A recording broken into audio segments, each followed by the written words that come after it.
Annamalai அண்ணனால மும்பையில ரசமலாயோட sales அதிகரிச்சிருக்குங்க. Rasmalai சேல்ஸுக்கும் Annamalai அண்ணனுக்கும் என்ன சம்பந்தம்னு நீங்க கேட்டீங்கன்னா, இன்னைக்கு மகாராஷ்டிரா மாநிலத்துடைய உள்ளாட்சி தேர்தலோட ரிசல்ட் வெளியில வந்திருக்கு.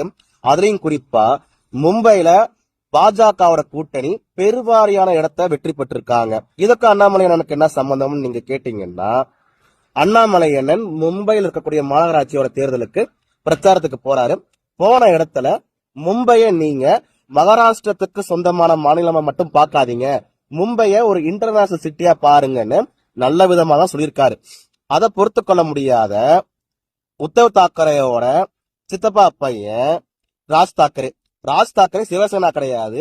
அவர் சிவசேனால இருந்து தனியா ஒரு கட்சி ஆரம்பிச்சாரு. திமுக இருந்து வெளியில வந்து மதிமுக தனி கட்சி ஆரம்பிச்சு கடைசியில செல்ஃப் எடுக்காதனால மதிமுக எப்படி திமுக கூட கூட்டணி வச்சிருக்காங்களோ அந்த மாதிரிதான் சிவசேனால இருந்து வெளியில வந்து மகாராஷ்டிரா நவநிர்மான் சேனான்னு ஒரு கட்சி ஆரம்பிச்சு இப்போ உத்தவ் தாக்கரோடைய கூட்டணி வச்சிருக்காரு இந்த ராஜ் தாக்கரே. என்ன தெரியுமா சொல்றாரு? அண்ணாமலைய மும்பைக்குள்ள விட மாட்டோம், அண்ணாமலைய மும்பைக்குள்ள வந்தா வெட்டுவோம், அதே மாதிரி அவர் அண்ணாமலை கிடையாது, அவர் வந்து ரசமலாய் அப்படின்னு காட்டுத்தனமா பைத்தியக்காரத்தனமா பேசியிருக்காரு. அதுக்கு தக்க பதிலடி கொடுக்கும் விதமா அண்ணாமலை என்ன எங்கெல்லாம் பிரச்சாரம் பண்ணாரோ அங்கெல்லாம் பாஜகவோட கூட்டணி கட்சிகள்லாம் அமோக வெற்றி அடைஞ்சிருக்கு. அண்ணாமலை என்ன இத்தனை நாள் வரைக்கும் தென்னிந்தியால மட்டும்தான் அண்ணா ஃபேமஸா இருந்தாரு. கர்நாடகால அண்ணா சிங்கன் பேர் எடுத்தவர், ஆந்திரா தெலுங்கானால அண்ணாமலையனருக்குன்னு ஒரு ஃபேன் பேஸ் இருக்கு, கேரளாலையும் அண்ணாமலையனருக்கு ஒரு ஃபேன் பேஸ் இருக்கு. தமிழ்நாட்டுடைய அரசியலே அண்ணாமலையனை சுத்தி தான் நடக்கும். அண்ணாமலையனை என்ன ட்விட் போடுறாரு, அண்ணாமலையனை என்ன ஸ்டேட்மெண்ட் சொல்றாருன்னு தான் அதை வச்சுதான் அன்னைக்கு டிபேட் ஷோஸே நடக்கும். அண்ணாமலையனை அந்த அளவுக்கு மாசா இருந்தாரு தென்னிந்திய அரசியல்ல. இப்போ அண்ணாமலையன் நேஷனல் பாலிடிக்ஸ்குள்ள எதிர்கட்சிக்காரங்களை கூட்டிட்டு போயிட்டு இருக்காங்க. அண்ணாமலையனை இவங்க தப்பா பேசினானுங்க, அண்ணன் ஜெயிச்சு காமிச்சிட்டாரு.